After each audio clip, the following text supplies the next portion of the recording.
नमस्कार, मैं प्रिया, बिहारी न्यूज में आपका स्वागत है। आज के इस वीडियो में हम बात करेंगे वैशाली के पर्यटन स्थलों के बारे में। दोस्तों, बिहार में पर्यटन स्थल को जानने के क्रम में आज हम वैशाली जिले की बात करेंगे। 6वीं शताब्दी में इतिहासकारों के अनुसार दुनिया का पहला गणराज्य कहे जाने वाले इस शहर का ऐतिहासिक एवं आध्यात्मिक महत्व है। यहाँ भगवान महावीर का जन्म तो भगवान बुद्ध का 3 बार आगमन हुआ और यही कारण है कि यहाँ के स्थल को खास माना जाता है। वैशाली का उल्लेख रामायण एवं महाभारत में भी मिलता है। बात की जाए यहाँ के पर्यटन की तो वैशाली धर्म, संस्कृति एवं पुरातत्व के पहलुओं से भरा पड़ा है। साथ ही मधुबनी पेंटिंग, पत्थर की मूर्तियां एवं स्थानीय हस्तशिल्प यहाँ की आकर्षण को और बढ़ा देती है। आइए जानते हैं वहाँ की प्रमुख पर्यटन स्थलों को। पहला है आर्कियोलॉजिकल संग्रहालय ऑफ वैशाली। यह संग्रहालय 1971 में भारतीय पुरातत्व सर्वेक्षण द्वारा स्थापित किया गया था। इसमें खुदाई के दौरान पाई जाने वाली पुरावशेषों को प्रदर्शित किया जाता है। यहाँ कई शानदार मुकुट, हार, गहने आदि को प्रदर्शित किया गया है। यहाँ भूमि स्पर्श मुद्रा में भगवान बुद्ध की बिना सर की प्रतिमा लगाई हुई है। इन सामानों के अलावा इस संग्रहालय में गांव के लोगों के द्वारा आजादी से पूर्व का दिया सामान भी प्रदर्शन के लिए रखा गया है। यहाँ भगवान विष्णु की मूर्ति, उमा शंकर की मूर्ति आदि को भी रखा गया है। इस संग्रहालय में मध्यकालीन युग का काफी सामान रखा हुआ है। संग्रहालय में 2000 पुरावशेष रखे हुए हैं। यहाँ गुप्त काल, मयूर काल और कुहंस काल के दौरान का भी काफी सामान रखा है। इसके बाद हम बात करेंगे बुद्ध स्तूप की। गौतम बुद्ध के काल के गौरव का वर्णन करता बुद्ध स्तूपास बहुत ही सुंदर और दर्शनीय है। अगर आप यहाँ घूमने आए तो प्रयास करें कि सूर्योदय के समय पहुंचे। उस समय यहाँ का दृश्य सबसे सुंदर और मनोहर होता है। आप इस खूबसूरत सुबह को अपने कैमरे में भी कैद कर सकते हैं। यहाँ प्रदेश के लिए किसी तरह का शुल्क नहीं देना होता है। इसके बाद हम बात करेंगे बावन पोखर मंदिर की। बावन पोखर के उत्तरी छोर पर बना है पालकालीन बावन पोखर मंदिर। इसमें हिंदू देवी देवताओं की प्रतिमाएं स्थापित है। साथ ही इस पोखर छोटा जलाशय के बीच में एक जैन मंदिर भी बना है।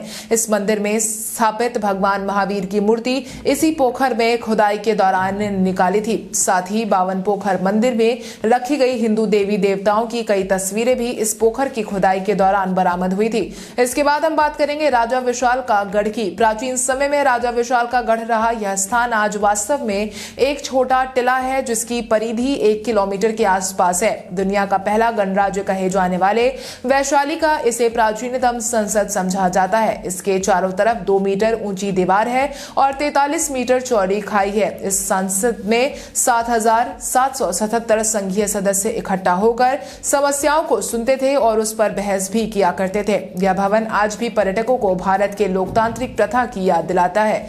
इसके बाद हम बात करेंगे विश्व शांति स्तूप की। शांति का प्रतीक विश्व शांति स्तूप वैशाली का एक अनूठा घटक है, जिसका निर्माण जापानी बौद्ध के निप्पोन जन महायोगी संप्रदाय ने करवाया था। स्तूप का व्यास 65 फीट का है और इसके स्तूप का आकार 125 फुट लंबा है। स्तूप में भगवान बुद्ध के अवशेष, सोने के गहने और कांच का काफी सामान रखा है। यह स्थान हमेशा सद्भाव और बुद्ध के सिद्धांतों का स्थल है, जो पूरे विश्व में शांति बनाए रखने का आह्वान देता है। इसके साथ ही अब हम बात करेंगे अशोक स्तंभ की। इस अशोक स्तंभ के शीर्ष पर केवल एक ही शेर है। स्तंभ के समीप एक बौद्ध मठ भी है।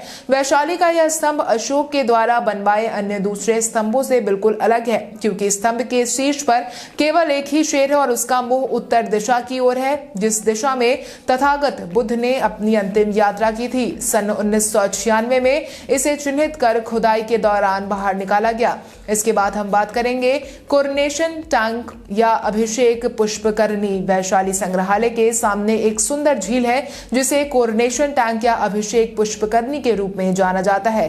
फूलों के पेड़ों और झाड़ियों से घिरा जलाशय का पानी पुराने दिनों में पवित्र माना जाता था और ऐसा माना जाता है कि इस गणराज्य में जब कोई नया शासक निर्वाचित होता है तो उनको यहीं पर अभिषेक करवाया जाता है। इसके बाद हम बात करेंगे कुटागार शाला बिहार की। कुटागार शाला उस स्थान का प्रतिनिधित्व करता है जहां भगवान बुद्ध बारिश के मौसम में अपने वैशाली प्रवास के दौरान रहते थे। उत्खनन ने इसके निर्माण के 3 चरण को उजागर किया है। मूल रूप से यह एक छोटी सी चिता थी जो सुंगा कुंश काल के दौरान बनाई गई थी। इसके बाद गुप्ता अवधि के दौरान दूसरे चरण में एक ऊंचा मंदिर में विस्तार किया गया और अंत में गुप्ता अवधि के बाद तीसरे चरण में कई विभाजन दीवारें प्रदान कर मंदिरों को मठ में परिवर्तित किया गया था। इसके बाद हम बात करेंगे चौमुखी महादेव मंदिर की। चौमुखी महादेव या चतुर्मुखी महादेव वैशालीगढ़ से लगभग 2 किलोमीटर यानी कि 1.2 मील दूर स्थित एक ऐतिहासिक हिंदू मंदिर है। मंदिर में 4 भगवान के चेहरे ब्रह्मा, विष्णु, महेश और सूर्य के साथ शिवलिंग है। माना जाता है कि यह 5वीं शताब्दी के दौरान बनाया गया था। इसके बाद हम बात करेंगे वैशाली महोत्सव की। वैशाली महोत्सव जैन धर्म के अनुयायियों का एक त्योहार है जिसे भगवान महावीर के जन्मदिन के अवसर पर आयोजित किया जाता है। यह प्रतिवर्ष बैसाख पूर्णिमा को मनाया जाता है जिसमें हजारों लोग जुटते हैं। आज हमने आपको बिहार के पर्यटन स्थलों में वैशाली जिले की जानकारी देने की कोशिश की। अगले वीडियो में हम आपको बिहार के दूसरे जिलों के पर्यटन स्थल के बारे में जानकारी देंगे। आपको बता दें, इस वीडियो में दी गई जानकारी हमने इंटरनेट से ली है। अगर किसी तरह की त्रुटि हुई है तो उसके लिए हम क्षमा चाहते हैं। इसके साथ ही अगर आपने कभी इस जिले का भ्रमण किया है या आप इस जिले के हैं तो आपके अनुसार इस जिले का कोई पर्यटन स्थल अगर हमारी तरफ से छूट गया है तो हमें कमेंट करके जरूर बताएं, जिसका जिक्र हमने इस वीडियो में नहीं किया है। हम आश्वस्त करते हैं कि आपके द्वारा दिए गए सुझाव को हम अपने वीडियो में जरूर दिखाने की कोशिश करेंगे। इसके साथ ही आप इस जिले के अपने पसंदीदा जगह के बारे में हमें कमेंट करके जरूर बताएं। वीडियो पसंद आए तो लाइक एवं शेयर करें, चैनल को सब्सक्राइब करें, बेल आइकॉन को जरूर प्रेस करें। तब तक के लिए धन्यवाद।